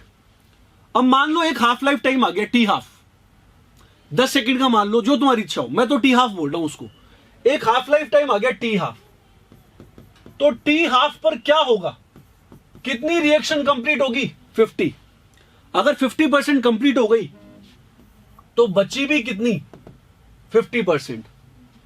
अगर 50% रिएक्शन कंप्लीट हो गई तो बची भी कितनी 50%। ठीक है, अब अगर मान लो ये 10 सेकंड था तो एक 10 सेकंड का ड्यूरेशन और आ गया, मतलब सेम टी हाफ, क्योंकि इसमें टी हाफ चेंज तो होता ही नहीं है, वो तो कांस्टेंट रहेगा। मान लो एक और टी हाफ आ गया, तो अब क्या होगा। अब बेटा इसको ऊपर वाले तरीके से सोचेंगे अपन। देखो अपन क्या बोलेंगे बेटा, हाफ लाइफ टाइम जब आता है तब क्या होता है, आधा बचता है। मतलब मैं बोलूंगा 50% बचा किसका 100 का।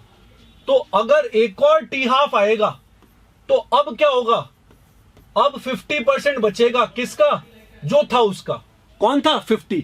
तो 50 का 50% बचेगा, 50 का 50% यानी कितना 25। यहां पर लिख देंगे अपन 25%। 25%। अब सोचो एक और टी हाफ आ जाता, एक और टी हाफ आ गया। अगर एक और टी हाफ आता तो क्या होता बेटा, एक और टी हाफ आता तो 25 का भी आधा, रिमेनिंग कंसंट्रेशन कितनी बचेगी, जो थी उसकी आधी। तो क्या बोलूंगा मैं यहां पर बोलूंगा 50% ऑफ 25 यानी 12.5%। अब दिमाग क्या लगाना है कि इन दोनों का जो सम है वो तो हमेशा 100 रहेगा। तो अगर ये 50 था तो ये 50, अगर ये 25 है तो ये कितना 75, अगर ये 12.5 है तो ये कितना 87.5। इससे अपने को क्या पता चल रहा है, इससे इंपॉर्टेंट रिलेशन निकल रहे। क्या है वो इंपॉर्टेंट रिलेशन, अगर मैं पूछूं कि एक फर्स्ट ऑर्डर रिएक्शन के 75% कंप्लीट होने में कितना टाइम लगेगा, तो आप बोलोगे 2 T half, T half plus T half. बात समझ गए ना। यानी अपन क्या बोलेंगे, टी 75% या फिर टी 3/4 ये बराबर होता है किसके 2 टी हाफ के। केवल किसमें, फर्स्ट ऑर्डर काइनेटिक्स में। जबकि जीरो ऑर्डर में 2 टी हाफ तो टी 100% के बराबर था, अपन ने लिखा था, वो तो लीनियरली चलती थी, ये लीनियरली नहीं चलती है बेटा। ठीक है, तो यहां पर क्या आएगा, टी 3/4 किसके बराबर, 2 टी हाफ के बराबर हो गया। इसी तरह मैंने आपको बोल दिया कि टी 87.5%, तो आप क्या बोलोगे, ये किसके बराबर हो गया 3 टी हाफ के। ये जो ऊपर वाला रिलेशन है ना, ये तो बहुत इंपॉर्टेंट है। स्टेटमेंट देगा, कैसा स्टेटमेंट देगा, एक रिएक्शन के 75% कंप्लीट होने में लगने वाला टाइम उसके हाफ लाइफ टाइम का डबल है। तो ऑर्डर क्या होगा, फर्स्ट ऑर्डर। और किसी रिएक्शन में नहीं होगा ऐसा, केवल और केवल किस में होगा, फर्स्ट ऑर्डर के अंदर होगा। ठीक है, इसी तरह मान लो मैंने आपको बोल दिया कि यार ये 93.75% कितना होगा, तो बेटा 93.75 कब आता, जब ऊपर 6.25 होता, यानी एक और टी हाफ आ जाता, एक और टी हाफ आ जाता। अपने पास तो स्पेस कम है इसलिए मैं लिख नहीं पाया, 12.5 का भी आधा कर दोगे तो 6.25 बचेगा, तो ये कितना आ जाएगा 93.75% आ जाएगा। तो ये कितना आ गया 4 टी हाफ आ जाएगा। बात समझ गए ना, ये अपने पास में लॉजिक हो गया। तो एक इंपॉर्टेंट फॉर्मूला तैयार हो गया, टी 75% किसके बराबर होता है, 2 टी हाफ के बराबर होता है, किसमें, फर्स्ट ऑर्डर काइनेटिक्स में। हाफ लाइफ टाइम में देखा अपन ने। अब हाफ लाइफ टाइम के अंदर ये ना एक चीज पर और विचार करते हैं, वो भी बहुत अच्छी चीज है बेटा। आपके पास में जो इनिशियल कंसंट्रेशन थी वो कितनी थी, CA0 इनिशियली। मान लो एक हाफ लाइफ टाइम आ गया तो कितनी बचेगी, CA0/2 आधी हो जाएगी। फिर मान लो बेटा एक और हाफ लाइफ टाइम आ गया तो कितनी बचेगी, जो थी उसकी आधी। यानी CA0/4। मान लो एक और टी हाफ आ गया, अब कितनी बचेगी, इसकी भी आधी, यानी CA0/8 यही बचेगा। सही है। अब थोड़ा फोकस करते हैं अपन, यहां से लेकर के यहां तक कितना टाइम लगा, एक टी हाफ लगा। यहां से लेकर यहां तक टोटल कितना टाइम लगा, 2 टी हाफ लगा। यहां से लेकर के यहां तक टोटल कितना टाइम लगा, 3 टी हाफ लगा। सही है। तो अगर मान लो मेरे पास में n टी हाफ आ जाते, अगर टाइम लगता n टी हाफ, तो कितनी कंसंट्रेशन बचती? क्या मैं ये बोल सकता हूं क्या, CA0/2 की पावर n बचती। कितनी बचती, CA0/2 की पावर n बचती। क्यों बचती CA0/2 की पावर n? कुछ सोचो बेटा। 3 टी हाफ 2 की पावर 3, 2 की पावर 3 का मतलब क्या होता है, 8। इधर 2 की पावर 2, इधर 2 की पावर 1। तो अगर total time n T half लगा, टोटल टाइम कितना लगा, n टी हाफ, तो रिमेनिंग कितनी बचेगी, CA0/2 की पावर n। ये कौन सी रिमेनिंग है? रिमेनिंग को किससे लिखते हैं, CA से। तो जो भी अपन ने लिखा, इसको बेटा मैं एक सिंपली फॉर्मूले के रूप में तैयार कर रहा हूं। देखो कितना इजी हो जाएगा काम। मैं ये बोल दूंगा कि जो भी मेरे पास में रिमेनिंग कंसंट्रेशन होती है, वो होती है 1/2 की पावर n इंटू CA0, यानी इनिशियल कंसंट्रेशन। इनिशियल कंसंट्रेशन, जहां पर ये n क्या रिप्रेजेंट कर रहा है, n रिप्रेजेंट कर रहा है नंबर ऑफ हाफ लाइफ पर। n क्या रिप्रेजेंट कर रहा है, नंबर ऑफ हाफ लाइफ को। कैसे निकलेगा, टोटल टाइम, और टोटल टाइम को किससे डिवाइड कर दो, टी हाफ से। देख लो n कैसे निकला, T/T हाफ। n कैसे निकल रहा है, T/T हाफ से निकल रहा है। Logic clear.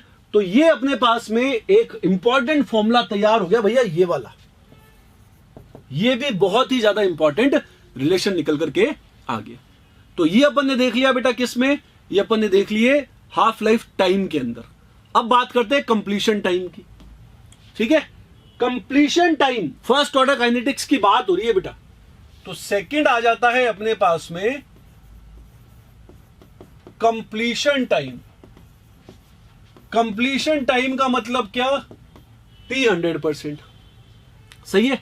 अब आप खुद सोचो, आपने ये बोला कि 10 सेकंड के टाइम में कंसंट्रेशन 100 से 50 हो गई, अगले 10 सेकंड में 50 से 25 हो गई, अगले 10 सेकंड में 25 से 12.5 हो गई, अगले 10 सेकंड में 6.25 हो गई। यानी हर बार 10 सेकंड लगाते जाओगे तो जितनी भी कंसंट्रेशन है उसकी आधी बचती जाएगी। यानी ये तो कभी खत्म ही नहीं होगा। अगर तुम्हारे पास में लास्ट में कंसंट्रेशन 10 की पावर -5 बची, तो 10 सेकंड बाद में 10 की पावर -5 का हाफ बच जाएगा। इसका मतलब क्या हो गया, ये जो रिएक्शंस होती है फर्स्ट ऑर्डर काइनेटिक्स वाली, ये इनफाइनाइट पर कंप्लीट मानी जाती है, after very long time complete मानी जाती है। बात समझ गए ना, कब मानी जाती है, इनफाइनाइट पर मानी जाती है। तो अपन यहां लिख लेते बेटा फर्स्ट ऑर्डर काइनेटिक्स के लिए। आप इसको फॉर्मूले से भी प्रूव कर सकते हो, आप इसको ग्राफ से भी प्रूव कर सकते हो। अपन ने तो थ्योरेटिकली समझा दिया कि हर बार हाफ हाफ हाफ हाफ बचता जा रहा है, तो कभी खत्म ही नहीं होगी ना फिर तो ये तो चलती जा रही है, चलती जा रही है, चलती जा रही है। तो लिख लेते हैं अपन फर्स्ट ऑर्डर रिएक्शंस, ये रिएक्शंस लिखा हुआ है ना, नेवर अंडरगो कंप्लीशन, कभी पूरी नहीं होती है। However, at t equal to infinite or after very long time,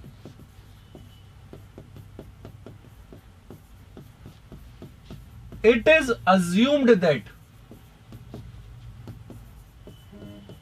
these reactions are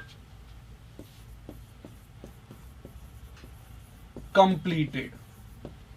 ठीक है, इसका मतलब इनका जो t 100% होगा वो आप क्या मानोगे, इनफाइनाइट मान करके चलोगे। क्या मानना है अपने को, इनफाइनाइट मान करके चलना है। क्लियर। नेक्स्ट आता है फिर बेटा अपने पास में थर्ड, और ये जो थर्ड है ये हो गया फ्रैक्शनल लाइफ टाइम। पहले पढ़ा है अपन ने, T1/n, डेफिनेशन भी पहले लिखी हुई है जीरो ऑर्डर काइनेटिक्स में, तो यहां पर सीधे लिख सकते हैं अपन। क्या बोलेंगे, at t equal to T1/n x equals to कितना होता है, a/n हो जाता है। x इक्वल्स टू कितना हो गया, a/n हो गया। तो फॉर्मूला क्या था इसका, generalized, t equal to 2.303/k log a upon a minus x, ये फॉर्मूला था। ठीक है, यहां पर अगर आपने t को T1/n कर दिया तो 2.303/k log, ऊपर क्या a, नीचे x की जगह पर क्या a/n, a से a कैंसिल आउट, तो T1/n क्या बन गया, 2.303/k log n upon n minus 1। ये फॉर्मूला बन गया। फॉर्मूला रटना नहीं है, केवल समझने के लिए मैंने यह फॉर्मूला आपको बताया है। ठीक है, मान लो मैंने आपको बोल दिया कि एक फर्स्ट ऑर्डर काइनेटिक्स है, उसके लिए t 25% निकाल करके बताओ। तो बेटा इसका मतलब क्या हुआ, t 25% का मतलब 25% रिएक्शन कंप्लीट हो गई। अब ये फॉर्मूला अगर मेरे को याद नहीं है तो भी मैं इसको तो सॉल्व कर ही सकता हूं। कैसे कर सकता हूं, फॉर्मूला क्या निकाला था अपन ने, इंटीग्रेटेड रेट लॉ का। ये रहा फॉर्मूला अपने पास में, इंटीग्रेटेड रेट लॉ का। क्या आ रहा है, ऊपर आता है C0, नीचे आता है CA, यानी ऊपर आता है इनिशियल, नीचे आता है रिमेनिंग। ऊपर आता है इनिशियल, नीचे क्या आता है, रिमेनिंग आ जाता है। तो आप देखो, अगर अपन इसको इसके अकॉर्डिंगली चेक करें तो क्या बोलेंगे, यहां पर t 25% का फॉर्मूला 2.303/k log। अब परसेंटेज में काम चल रहा है तो कितना बढ़िया काम हो गया, ऊपर इनिशियल 100 मान लो, और ये क्या है, परसेंटेज कंप्लीशन, 25% कंप्लीट होने में लगने वाला टाइम है ये। तो रिमेनिंग कितना बचेगा बेटा, 75। तो ऊपर 100 था तो नीचे कितना, 75। यानी t 25% को एक तो मैं T1/4 बोल सकता था, दूसरा यहां से इसको सॉल्व करोगे तो क्या आ गया आपके पास में, log 4/3।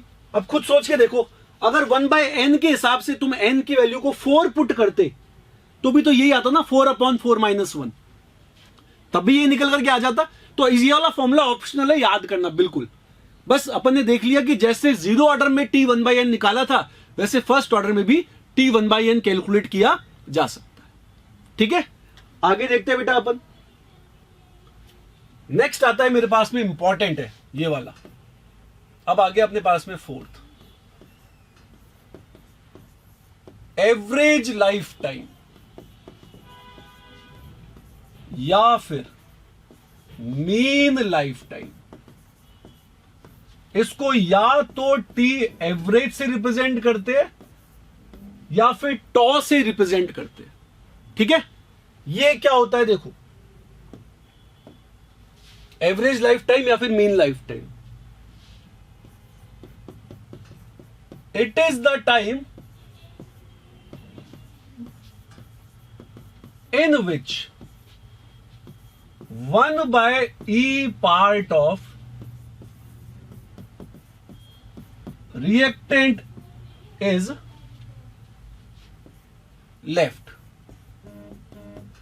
1/e part of reactant is left, और 0.63 या 63% ही बोल दो आप तो, और 63% रिएक्शन इज कंप्लीटेड। ठीक है, यानी at t equal to t average remaining concentration क्या होती है, इनिशियल कंसंट्रेशन की 1/e पार्ट। ई वही एक्सपोनेंशियल और 2.78 जो आप लेकर के चलते हो वही हो जाएगा, ठीक है। सी ए इतना होता है। अब इंटीग्रेटेड रेट लॉ क्या था, अब की बार ये वाला काम में ले लेते हैं, ये काम में लेना थोड़ा आसान पड़ेगा। अगर मैं यहां पर टी को टी एवरेज लिख दूंगा तो सी ए की जगह पर क्या हो जाएगा, सी ए नॉट बाय ई हो जाएगा। सी ए नॉट से सी ए नॉट कैंसिल आउट हो जाएगा, ये ऊपर चला जाएगा, ऊपर चला गया तो e की पावर -1 और उधर क्या चल रहा है, e की power -k into T average. Powers का कंपैरिजन कर लोगे तो क्या मिल जाएगा, टी एवरेज मिल गया आपको 1/k। हाफ लाइफ कितना मिलता था 0.693/k, ये कितना आ रहा है 1/k। और ये बेटा 1.44 टाइम्स होता है किसका, टी हाफ का। कई बच्चे इसमें कंफ्यूज हो जाते हैं कि सर बड़ा कौन होता है, टी हाफ बड़ा होता है या टी एवरेज बड़ा होता है। टी हाफ में 50% रिएक्शन कंप्लीट हो रही थी, टी एवरेज में 63% रिएक्शन कंप्लीट हो रही है, तो खुद ही सोच लो बड़ा कौन होगा। ज्यादा टाइम किसमें लगेगा, जब रिएक्शन ज्यादा कंप्लीट होगी तो लगने वाला टाइम भी क्या होगा, ज्यादा हो जाएगा। इसमें 63% हो रही है, उसमें 50% हो रही थी। क्लियर है, तो ये निकल गई अपने पास में क्या बेटा, एवरेज लाइफ टाइम। अब इसमें अपन एक और चीज निकाल रहे हैं, वो है डिग्री ऑफ डिसोसिएशन। इसमें ये बहुत इंपॉर्टेंट होती है फर्स्ट ऑर्डर काइनेटिक्स के अंदर। तो नेक्स्ट आता है बेटा अपने पास में क्या, 5th पॉइंट, और ये देखेंगे अपन डिग्री ऑफ डिसोसिएशन। इसको रिप्रेजेंट करते हैं बेटा किससे, एल्फा से, ठीक है। अब एल्फा होता क्या है, एल्फा बेसिकली होता है dissociated concentration divided by initial concentration. Dissociated concentration upon initial concentration, ये होता है क्या, एल्फा, ठीक है। डिसोसिएटेड को अपन क्या लिखते हैं, एक्स, और इनिशियल को क्या लिखते हैं अपन, ए। क्लियर। अब रिलेशन देखते हैं अपन बेटा। इंटीग्रेटेड रेट लॉ क्या था, C A equal to C A naught E की पावर -kT, यही होता है। सी ए मतलब क्या होता है, रिमेनिंग। रिमेनिंग को क्या लिख सकते हैं, a - x equal to C A naught को क्या लिख सकते हैं, इनिशियल यानी a, e की पावर में -kT। अब a को इधर लाकर के डिवाइड कर दो नीचे, तो इसमें भी डिवाइड होगा, इसमें भी डिवाइड होगा, क्या बच जाएगा, 1 - x/a इक्वल्स टू e की पावर -kT।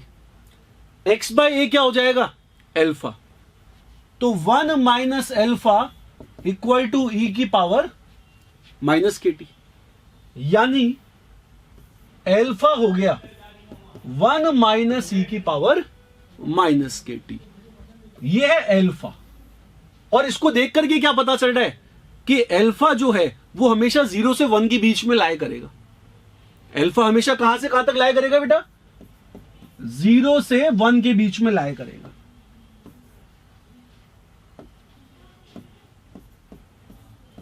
और अगर मैं आपको परसेंटेज अल्फा बोल देता तो आप इसको 100 से मल्टीप्लाई कर देते। अब इसमें भी एक काम की बात सोचो थोड़ी सी, वो क्या, अल्फा इज इंडिपेंडेंट ऑफ ए, यानी फर्स्ट ऑर्डर काइनेटिक्स में जो डिग्री ऑफ डिसोसिएशन है, जैसे मान लो मैंने आपको बोल दिया यार 1 घंटे में 25% डिसोसिएट होता है, तो 1 घंटे में 25% ही डिसोसिएट होगा, चाहे तुम इनिशियल कितना भी ले लो। जैसे 50% में भी तो ये था ना, 50% डिसोसिएट होने में हर बार सेम टाइम लग रहा था फर्स्ट ऑर्डर काइनेटिक्स में, वैसे इसमें होगा। मैंने बोला 1 घंटे में 10% हो रहा है, तो अगर अब तुमको 10% डिसोसिएट करवाना है, चाहे 100 में से करवाना हो, चाहे 1000 में से करवाना हो, चाहे 1 में से करवाना हो, लगने वाला टाइम क्या होगा, सेम होगा। तो alpha is also independent of A, important हो जाता है। क्लियर है।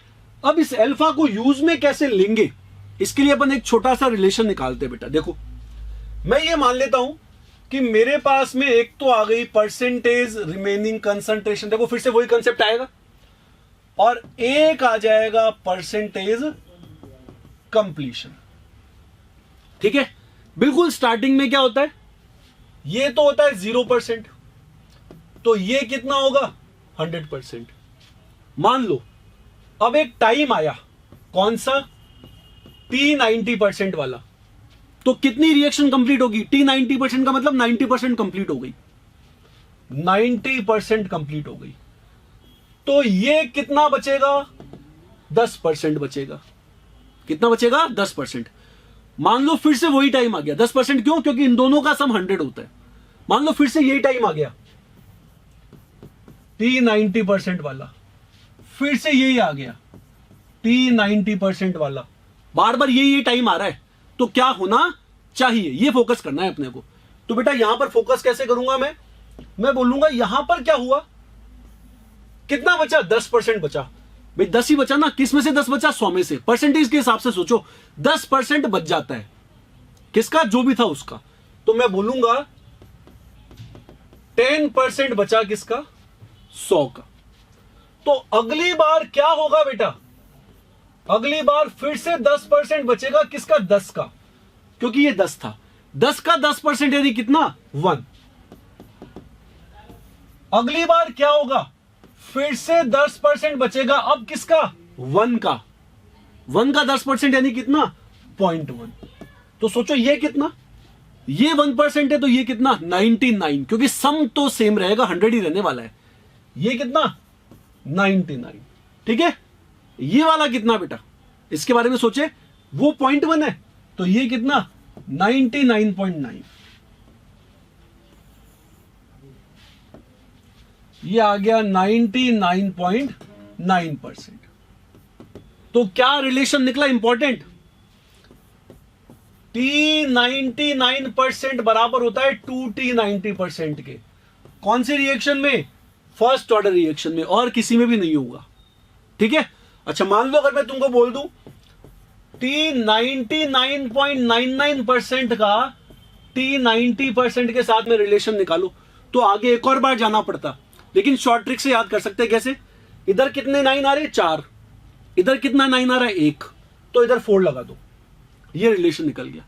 ऐसे ही मान लो मैंने तुमको और कहीं मत लगा देना, ये 9 में ही लगेगा खाली, और कहीं नहीं लगेगा ये, ठीक है।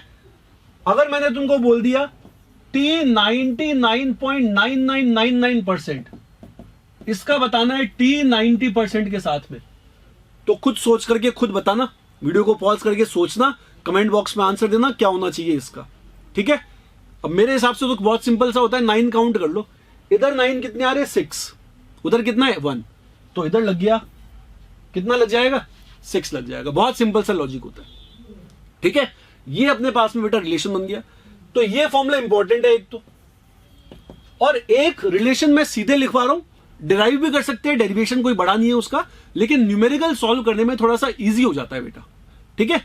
ये डेरिवेशन अपने पास में क्या है, मतलब फॉर्मूला क्या है, ये जो T90% होता है ना, ये अप्रोक्सीमेटली बेटा 10/3 टाइम्स होता है T½ का, फर्स्ट ऑर्डर रिएक्शंस के अंदर।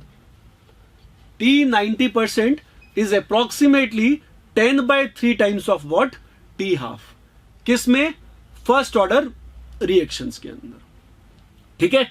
ये अपन ने फर्स्ट ऑर्डर रिएक्शंस के सारे पॉसिबल फॉर्मूलाज देख लिए। अब अपना काम क्या है, अपने को फर्स्ट ऑर्डर रिएक्शन पर बेस्ड क्वेश्चंस करने हैं थोड़े से, उन क्वेश्चंस की अपने को प्रैक्टिस करनी है फर्स्ट ऑर्डर काइनेटिक्स के।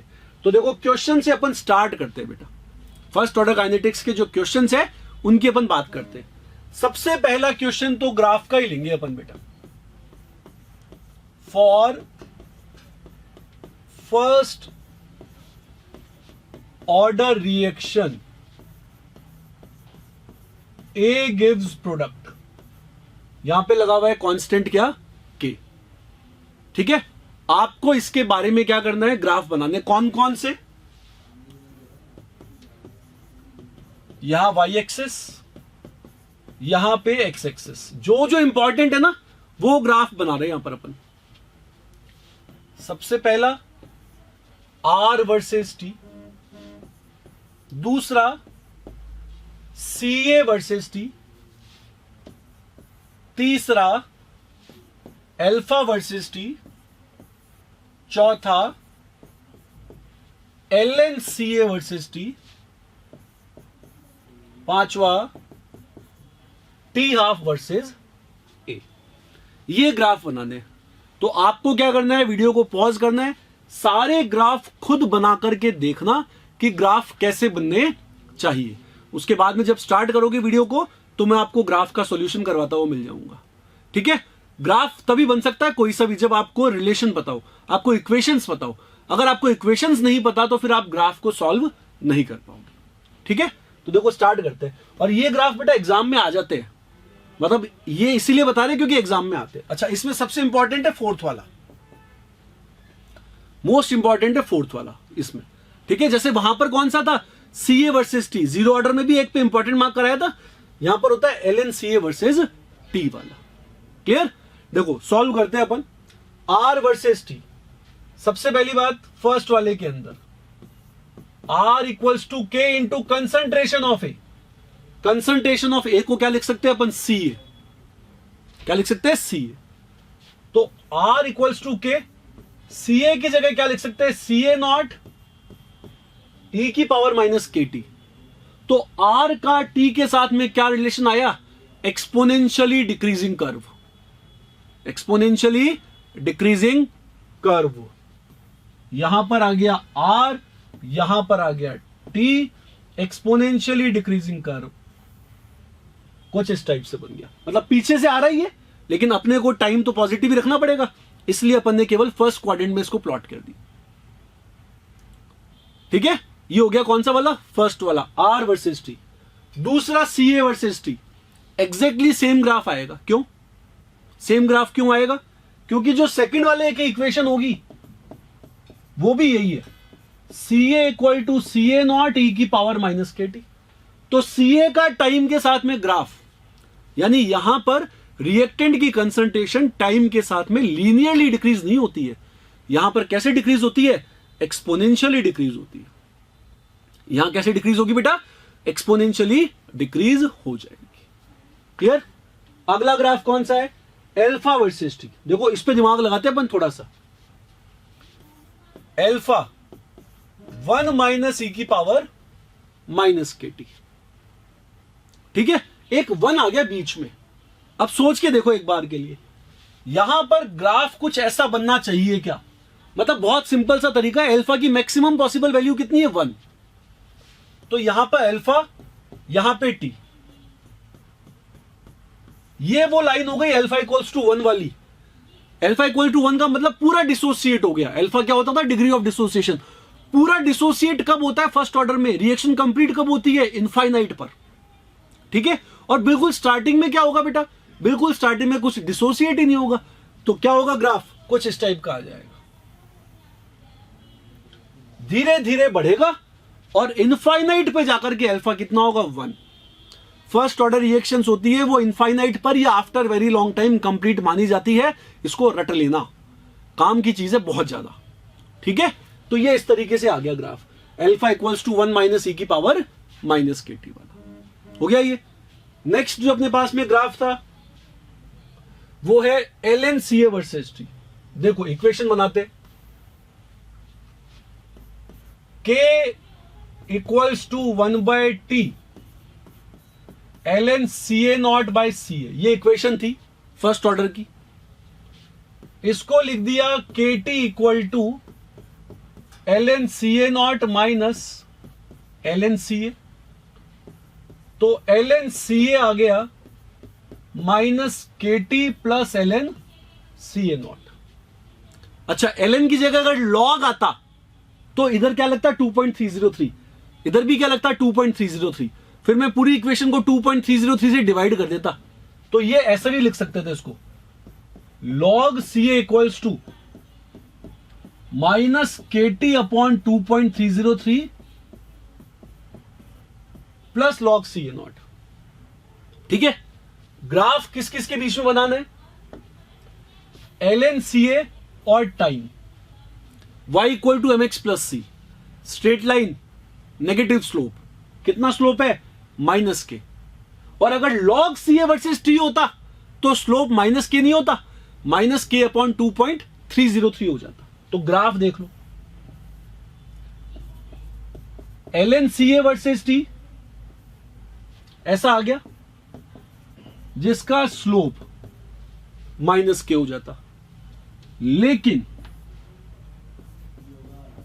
log CA वर्सेस T ऐसा आता जिसका स्लोप माइनस के अपॉन 2.303 हो जाता। ये दोनों में डिफरेंस होता है, इसीलिए केमिस्ट्री में एग्जाम में बेटा ढंग से पढ़ना कि जो ग्राफ है वो ln का है या फिर log CA का है, ये इंपॉर्टेंट हो जाएगा। ठीक है, आगे चलते हैं। देखो नेक्स्ट ग्राफ था टी हाफ का। अब टी हाफ का ए के साथ में, टी हाफ का फॉर्मूला होता है 0.693/k।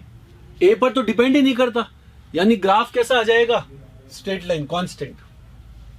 ये ग्राफ आ गया टी हाफ का, किसके साथ में, ए के साथ में। तो ये अपन ने फर्स्ट ऑर्डर काइनेटिक्स के ग्राफ देख लिए। ठीक है, अब फर्स्ट ऑर्डर काइनेटिक्स के न्यूमेरिकल्स भी आते हैं एग्जाम के अंदर, तो अपन न्यूमेरिकल्स के बारे में भी बात कर लेते हैं। ठीक है, अब देखो आपको क्वेश्चन दिया हुआ है, ये फर्स्ट ऑर्डर काइनेटिक्स के अंदर आपको बोला गया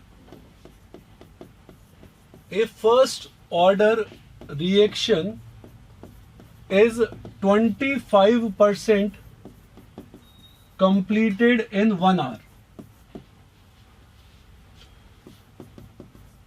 Find its percentage completion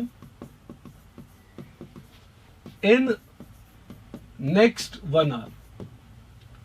अब फर्स्ट ऑर्डर काइनेटिक्स के साथ में जो सबसे बड़ा बेनिफिट है ना, आपको जरूरी नहीं है बेटा पूरा फॉर्मूला लगा करके उसको सॉल्व करो।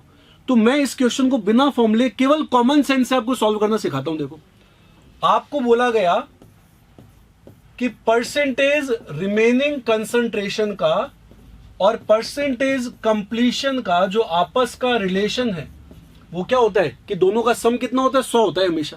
ठीक है, स्टार्टिंग के अंदर बेटा ये कितना 0 और ये कितना 100%। अब टाइम अगर 1 आवर का लगा तो ये क्या बोल रहा है, कितना कंप्लीशन हो गया 25%, यानी ये अगर 25 है तो ये कितना हो गया 75 हो गया। ये कितना हो गया 75। तो रिलेशन क्या निकला, ये क्या बच रहा है 75% बच रहा है किसका, 100 का। तो अगले 1 घंटे में क्या होना चाहिए, अगले 1 घंटे में फिर से 75% बचना चाहिए किसका, जो बच गया था उसका, यानी 75 का।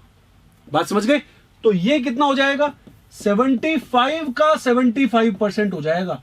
तो फिर कंप्लीशन कैसे आएगा, जो भी वैल्यू अपने को यहां से मिली अपन क्या करेंगे उसको 100 में से सब्ट्रैक्ट कर देंगे। ठीक है, तो जब आप इसको सॉल्व करके 100 में से सब्ट्रैक्ट करोगे ना तो ये आपको मिल जाएगा 43.75। ये कहां से आया है बेटा, अपन ने 100 में से 75 इंटू 3/4, मैंने इसको काट दिया 3/4 कर दिया, इसको सॉल्व किया तब अपने को ये वैल्यू मिल जाएगी। तो आप देखो किसी फॉर्मूले पर जाने की जरूरत ही नहीं पड़ी और क्वेश्चन सॉल्व हो गया। बस लॉजिक क्या याद रखना है, ये तरीका एग्जाम के हिसाब से बहुत इंपॉर्टेंट। ठीक है, और भी न्यूमेरिकल्स की प्रैक्टिस करेंगे और फर्स्ट ऑर्डर काइनेटिक्स की प्रैक्टिस करेंगे अपन नेक्स्ट क्लास में। तो अब देखो आज की क्लास में अपन ने क्या क्या पढ़ा। आज की क्लास में अपन ने जीरो ऑर्डर काइनेटिक्स पढ़ी, जीरो ऑर्डर काइनेटिक्स के इंपॉर्टेंट फॉर्मूला देखे, टी हाफ का फॉर्मूला A/2K। इंपॉर्टेंट चीज क्या मिली, एक तो लीनियरली चलती है और दूसरी बात इनिशियल कंसंट्रेशन के डिपेंड होती है, इनिशियल कंसंट्रेशन की प्रोपोर्शनल होती है, कौन, half life time. T full कितना था A/K, यानी डबल था किसका, हाफ लाइफ टाइम का, किसमें, जीरो ऑर्डर रिएक्शन के अंदर।